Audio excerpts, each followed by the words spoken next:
to Book 101 review. Book 101 is all about the books that I read for the last 40 years. And today I have my special guest. She's the author of the book How Do I Find Love After Heartbreak? No other than Miss Pamela B. Williams. Correct. Hello. Thank you for having me, Daniel. Welcome to Book 101, Miss Pamela. And can you please introduce more about yourself?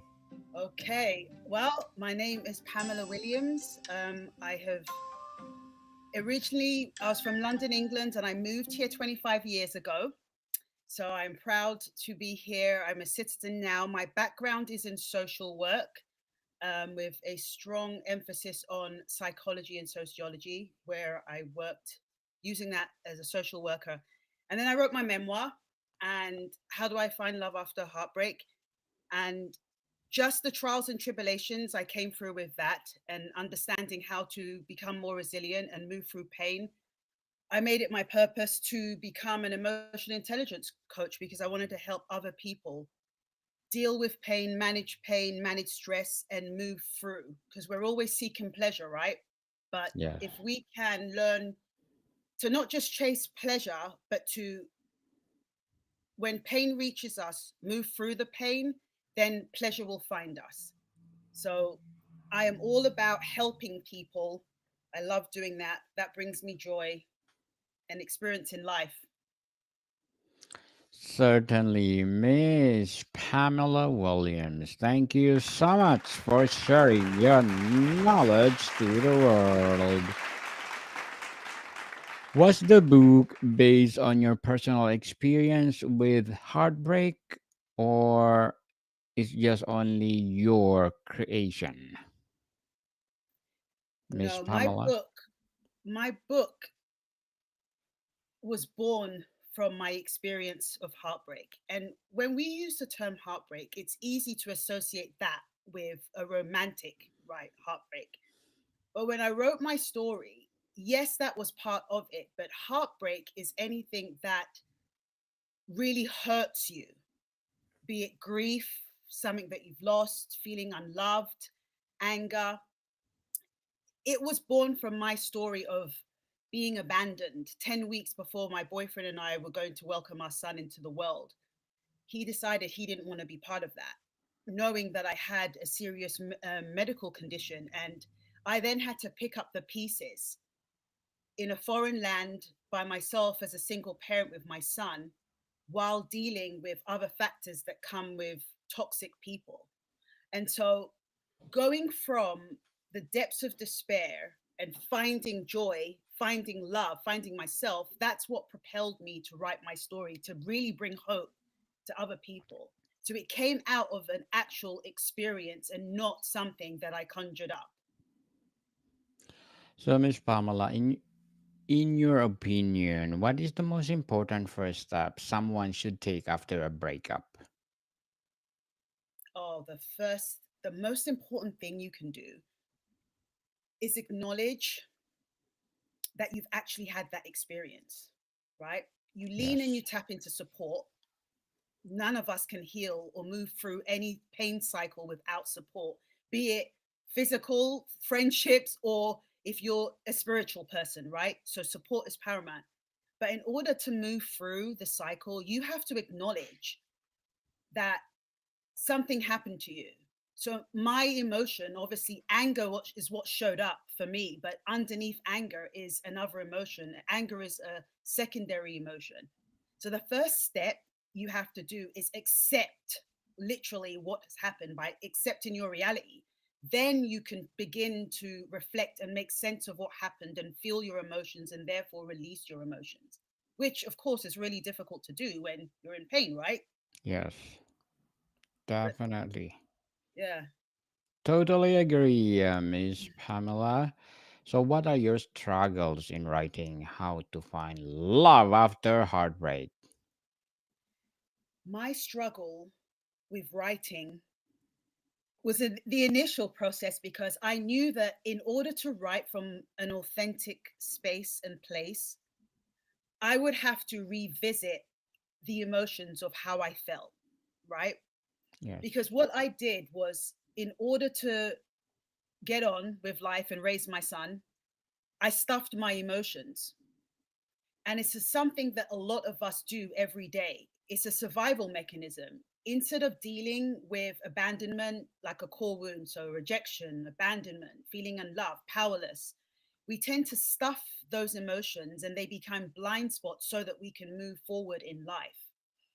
And for me, being able to go back to a place and unearth all of those things, that's what I found difficult initially. And that's why I think it's Anne Lamont that calls it, excuse my language, she calls it the shitty first draft, right? When you first write your whatever you're writing, it just comes out as garbage because you need to just get it out. And it's that for a reason, because I mean, it literally is emotions that are coming out that you didn't even know were there. So I would say for me, that was the hardest part, and everything else sort of kind of like fell into place as I was writing. I mean, I did my research and stuff, but it's being able to inject enough emotion so that people can like feel what you felt at the time. So for me, I wrote from a space of in the present because I wanted my audience to like feel the journey with me as I was like traveling through. Very well said, Miss Pamela. Thank you very much. Beautifully articulated. Thank you. So, what role does self love play in the process of finding love again? Oh gosh, self love is huge to finding love again. Because the best way for me to put it, if you don't love yourself, how can you expect somebody else to love you? You know, when you don't love yourself, you tend to just put up, right, with whatever somebody may throw at you. You're less likely to put in a boundary. Whereas when you have to set boundaries in relationship for there to be an understanding of what you will take and what you won't take. And so if you don't, and that's what I learned for me. I didn't love myself enough to be with this person that I knew initially, look, this might not be the right step, but women, I can only speak from my perspective, I get, but some women, we think, oh, we can change someone or we can fix someone. And he showed me who he was. And I didn't, for whatever reason, believe that. I just kept going. And so I showed for myself, I didn't love myself enough to trust that, you know what, this person maybe wasn't the right person to be with. So self love is so pivotal because then it will help you also bring balance to your life, that you're not just so invested in a relationship where it's all about the other person. You have to have balance so that you can be a battery that is full, not just for yourself, but then for your other relationships too. So self love is just such a pivotal point of healing from a heartbreak, because then once you heal, also, you will attract the right person to you through your actions, because when you love yourself, you take care of yourself, right? I mean, Certainly. it's a cornerstone. Definitely, totally agree, Miss Pamela. So, how do unresolved emotional wounds from the past relationships affect new ones? Oh, wow. Unresolved emotional wounds show up differently for different people, right? Yes. And what they do is they block the ability for a person to move forward cleanly. Hence the saying, carrying your baggage with you. So, for example, a core wound is something that a person would pick up from an adverse traumatic experience, typically in childhood, but it might materialize later from an event that occurred, like, say, mine. And if you have a core wound of abandonment, for example, you might be more likely then to be clingy in your relationships or people please, because your innate fear is, well, somebody's going to leave, somebody's going to leave. So taking abandonment as an example, if you have that core wound and you're then in a relationship, you might then people please a person, and then your spouse or your friend, they walk all over you, right? Because when you Yes. people please, you're less likely to set a boundary. Or you might be too clingy and it'll drive the other person nutty. So that's why it's so important to heal your emotional wounds so that they don't affect your new or your next relationship. Otherwise, you won't be able to move forward. It will be a toxic relationship. Certainly. Totally agree, Miss Pamela. So you talk about healing in your Mhm. book. What are some practical healing techniques or habits you recommend? Well, the first thing I recommend, and it's what a lot of us find difficult, and it's what I in definitely found difficult, it was what I learned from my journey, is forgiveness. I really want to share this with people because I learned that forgiveness is not for the other person, right? We think it is, but it's not. It's actually a gift that you give yourself. You're freeing yourself from emotional bondage. You're saying to yourself that I'm getting my head in the game. It's not that I like what happened to me, but this is my reality. I'm getting my head in the game so that I can develop a plan and take action so that I can move out of this situation. So forgiveness is the first step, because if in actuality, if you just forgive a wrong or a hurt, you won't have any baggage because you will just let it go straight away. Because when you don't forgive, it's like drinking poison and thinking that the person who wronged you is the one who's going to be the recipient of that poison, and it's not. It's you, the person who's been wronged. And when it's repressed, the emotion that is, eventually it will end up in your body as chronic pain if not dealt with. So the first step I would say is learn to let it go. And you can do that by just shifting your mindset and just saying to yourself, okay, this is the reality of my situation, and how do I move forward? And you can go from there.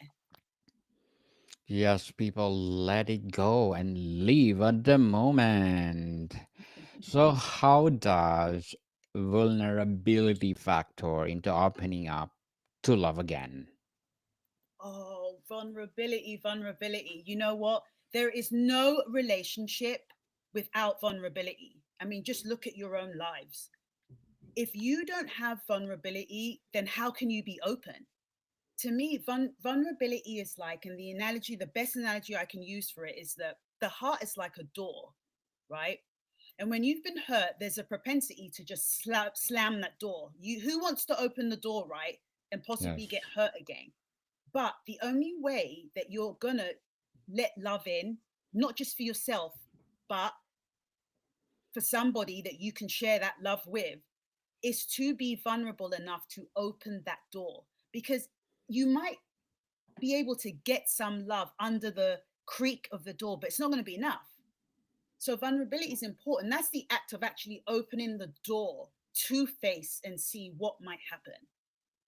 So being vulnerable is the essence of any relationship, because it allows you to form deeper connections with whoever that may be in any relationship, be it romantic, be it a friend, co-workers, even any relationship. Vulnerability is key. Certainly. So, Miss Pamela, what advice would you give to someone who feels hopeless and about love ever returning to their life? Aww. Well, this is what's coming to me. I'm quite an intuitive person. I'm into spirit and I love Christ. So the feeling is, with hopelessness, the antidote to that is movement and hope. It's actually what spurred me on to write my book, because it was such a dire situation. And when people who have met me and find out about my story, the first thing they say is, oh my gosh, I had no idea you went through all of that, because I just have such a happy disposition and I'm a positive person. So, what I will say to you is look, there is someone out there for everyone. But if you do the work to mend your own core wounds, you will attract that person that you seek, be it a romantic relationship, a friend that you're looking for. There is always light at the end of the tunnel. So look towards things that give you hope and bring hope to your life because you are not alone.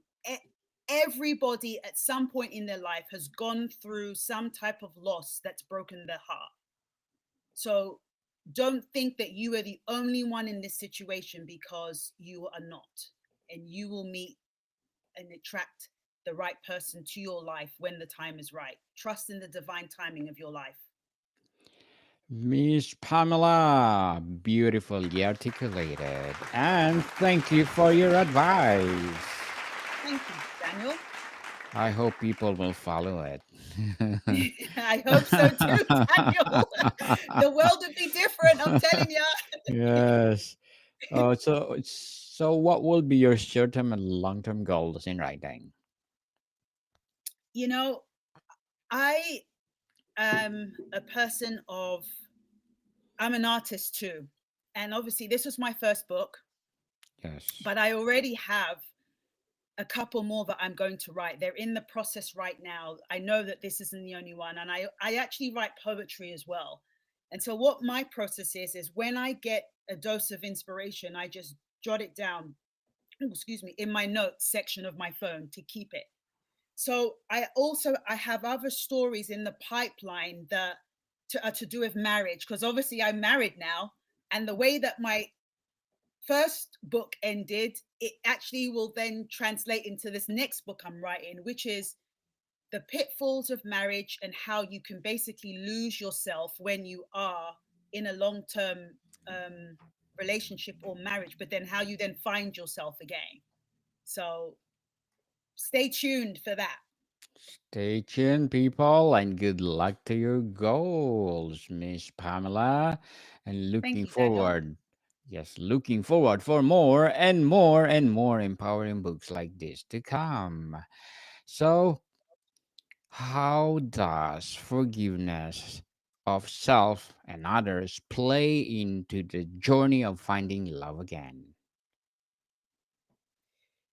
It's when, just like I said before about the analogy with poison, when you don't forgive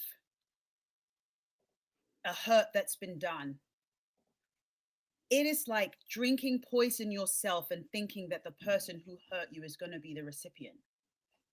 When you don't forgive or when you don't let go, it's hard for you to move forward and move on. It keeps you stuck. And that's the danger of not forgiving yourself or the other person, because that is part of it. Being able to forgive yourself for maybe making a mistake, forgive yourself for going through what you went through. I say to this or to that, you didn't know any better. If you know better, like Maya Angelou says, then you do better, right? Forgiveness is key because if without forgiving, you can't move forward. You are stuck in a rut, you True. know? Yes. Yeah. Totally agree, Miss Pamela. So before we wrap up our discussion for today, I'm Mhm. inviting you to please do listen to my other podcast, Food 101 in its fifth season. People, fifth season with Chef Alessandro, one of the specialty chef in one of the five-star hotel in downtown Toronto. Please do listen to our latest episode. We are reading our letter senders all over the world. So please do listen Food 101 wherever you listen your podcast.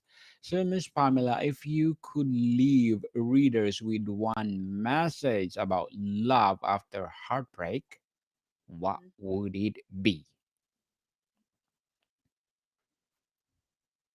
The one message I will leave you with love after heartbreak is to be grateful for the journey because for me, I wouldn't be this strong, resilient woman who is about to see her son, little man, graduate here in the next 2 months with honors. Yes, from high school, congratulations. thank you, to college. Just honor the journey because it makes you a stronger person. It makes you more spiritually rounded. It grows you as a human being. So honor the journey, be grateful for the journey because you will move through the cycle of resilience and you will have a better beginning. But you have to be willing to be part of that journey. You are not alone.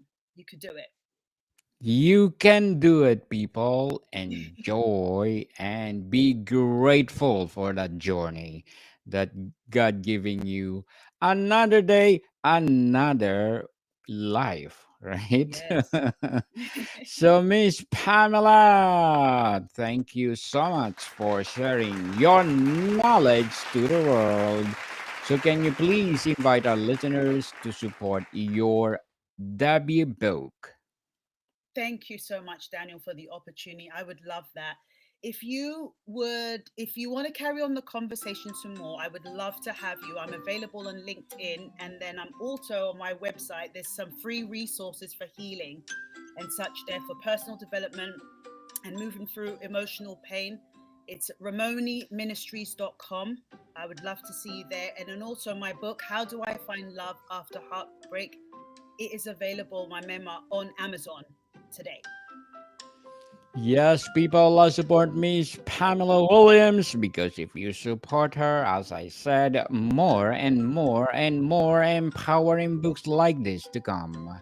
So, Miss Pamela, thank you so much for your time. Thank you for having me, Daniel, and thank you to your audience.